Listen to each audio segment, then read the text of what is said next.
Thank you, tech team. Okay, so like Trotty mentioned, my name is Sally Sagario Chen, and it's a privilege to run this presenter panel. Huge favor. We're gonna have most of the panel on the chairs, and these things right here, tables are empty, but that side is kind of full. So if we can migrate to these empty chairs, that'd be great. So you can see the presenters. So we'll have Angelique, Danielle, and Lisbeth come to the stage, please. And I already did a round yesterday. It's hard to see the presenters from there. So if you can commute, it's an easier commute here than the freeways to those. Okay. All right. So a quick some lore about me. Lore is some Gen Alpha slang. If you don't know, ask your kids. So some lore about me. My parents found NAMI in 2010 and took a family class. 3 years later, I got involved with In Our Own Voice, the program, presenter program. And then a few months later, I got involved with Ending the Silence and Crisis Intervention Training that were piloted here in LA first. So those two programs, Ending the Silence and CIT, were piloted here in Los Angeles. So it's such an honor and privilege to moderate discussion with our three presenters. So just give you a heads up, these are our most requested presenters. I don't know if you guys know that. That's why I picked them. I picked them because people request them to speak. So first we have Angelique Henderson. She started presenting with us with NAMI in 2020. So she's a COVID presenter. Danielle started with us in 2018 with In Our Own Voice. And Lisbeth Colman started before 2018. I know that because I was a coordinator back then and she was already ready to go and knew a lot more than I did back then.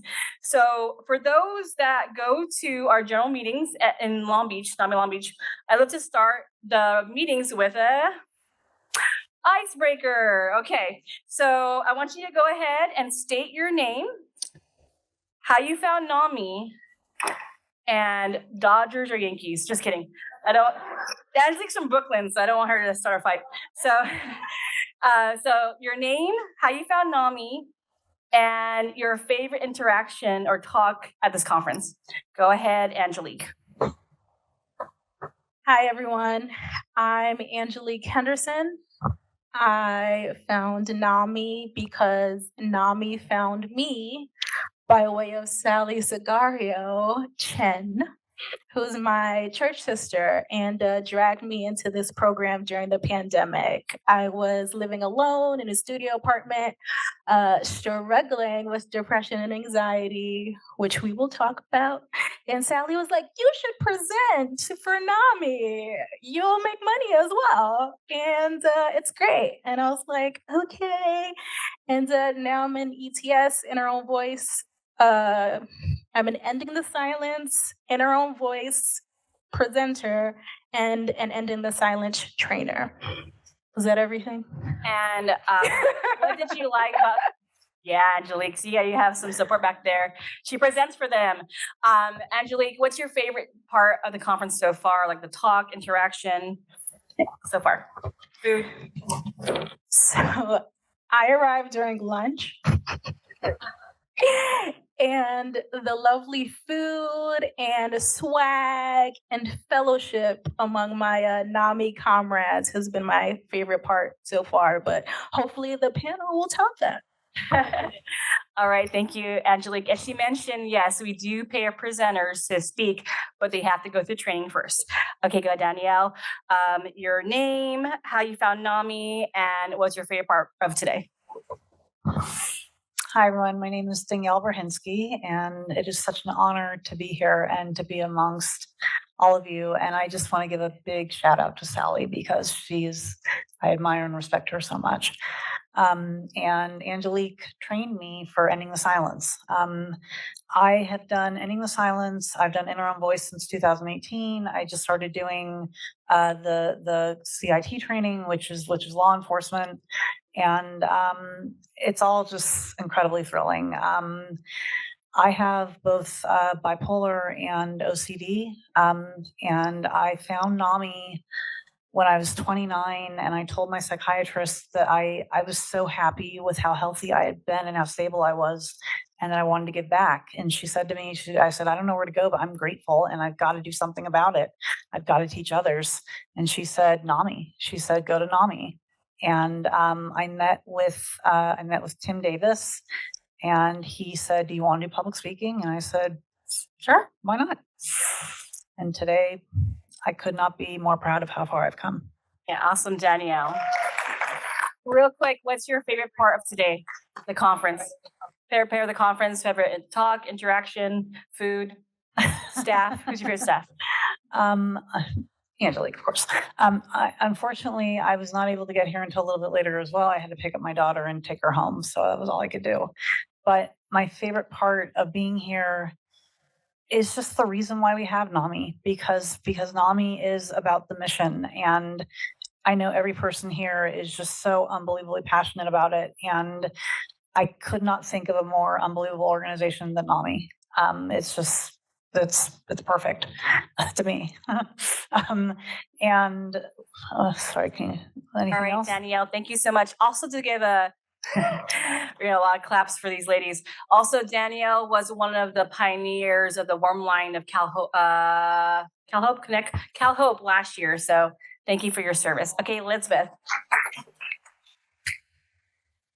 My name is Lisbeth Colman. The first came in contact with NAMI in 2008 in a place called Ponca City, Oklahoma, and it was a NAMI walk day, and it was just a walk around a block, and where people from therapy center, and these are my people. And later on in 2012, I did the peer-to-peer training in Tulsa, Oklahoma, and became a presenter when it was a volunteer job. It was not a paid job like it is in California. I don't know if they pay now in Oklahoma, but they didn't pay me then. So I was very grateful when I came to California. I joined NAMI South Bay with Paul there and Rick, and did a refresher peer-to-peer and started presenting. What was her name? Baldorado, the person what was before you? Letty was running in our own voice program, presented with her, and then took a hiatus because I went to the Bay Area for a year, and I've been back. So on and off since 2012 presenting in our own voice. I have trained for ETS, but I do not present for ETS because I have a day job and I cannot take time during the day. So I'm restricted to evening and weekends for my presentations. All right, thank you, Lisbeth. My favorite part, two favorite parts. I love the courtyard with all the resources because it's a way to get to the community and see what resources are there. And also, I enjoy being in the LGBT support group from Glendale. I love that you started that, and I'm very happy that we have that resource out there too. All right. Thank you, Lisbeth. Okay. So the great thing about Lisbeth too, she's also one of our bilingual presenters. She does Spanish presentation as well as English. So we really, you know, right, Martha? You know her. Yeah, she presents for your class. Okay, we're gonna get a little deeper. Feel free to pass on this question. It's kind of deep. Where were you in your recovery when you first started, Angelique? Where were you in your recovery when you first started the presenter programs, whether it's Ending the Silence, In Our Voice, or CIT, Crisis Intervention? Where were you in your recovery when you first started? So I was diagnosed with generalized anxiety disorder and major depressive disorder at 17 years old. I am now a very young 32 years old, and I started with the presenter programs in 2020. So I believe I was, gosh, it was 4 years ago. I was like 28 or 29. So it had been a while into my journey. I had been dealing with my diagnoses through my teen years and then through my time at Harvard. And then afterward, moving back to New York and then moving back here to California. So, like I said, during the pandemic, in the throes of yet another episode with depression and anxiety, Sally dragged me into the program. And it has been an unexpected source of therapy for me.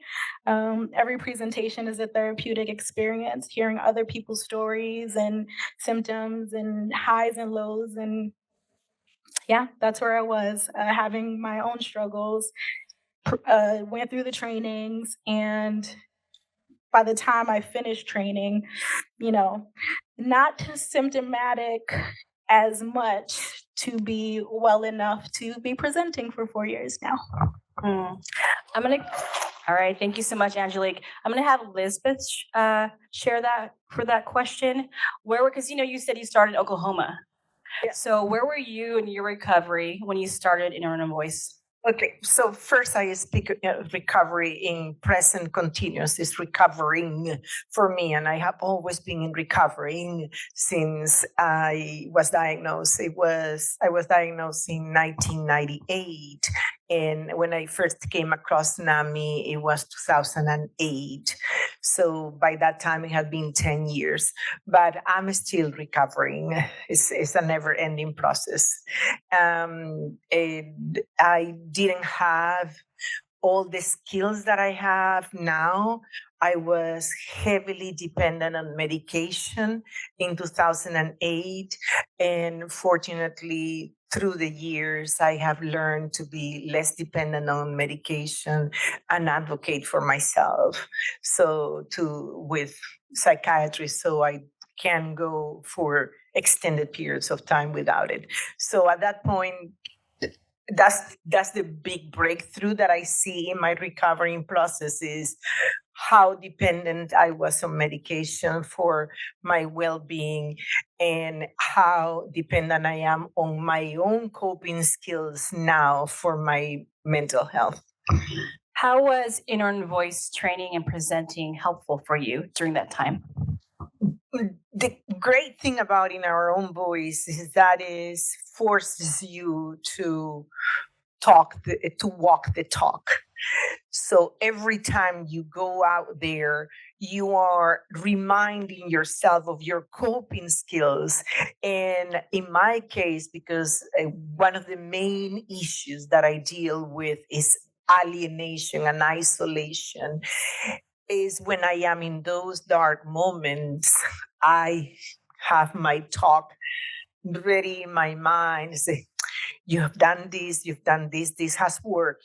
You can come back to this, you can try this again. So the In Our Own Voice presentations for me is a reminder of that coping skills, my toolbox of every 1 or 2 weeks. I'm reminding myself that I have a powerful toolbox to deal with this. Yeah, thank you so much, Lisbeth. Yeah, so part of being a presenter is that there's always 2 people at each presentation, and it's nice because you by default create friendships.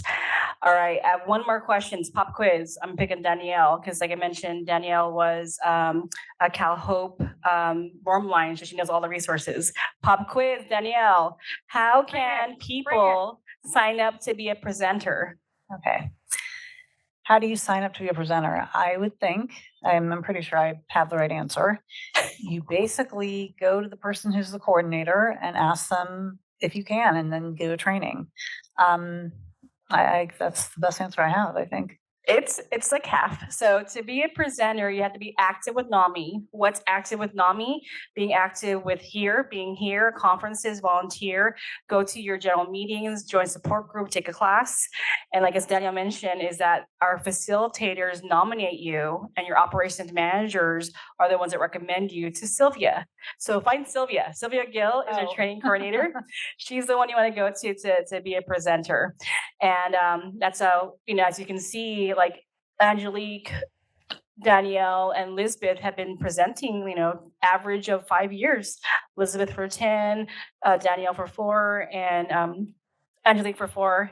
So when I say with that, and becoming a presenter creates lasting friendships because you literally share so much. And real quick, in honor of Dios a los Muertos, I do want to give a shout out to an awesome, solid presenter who passed away, Fran Horoka. Fran Horoka is from NAMI Glendale. She passed away, I think, 2020, 2021 during the pandemic. And she had a heart condition. It was so nice to see her present and like follow the rules and have a heart for NAMI. So also your work as a presenter and even as a director has impacts so many lives.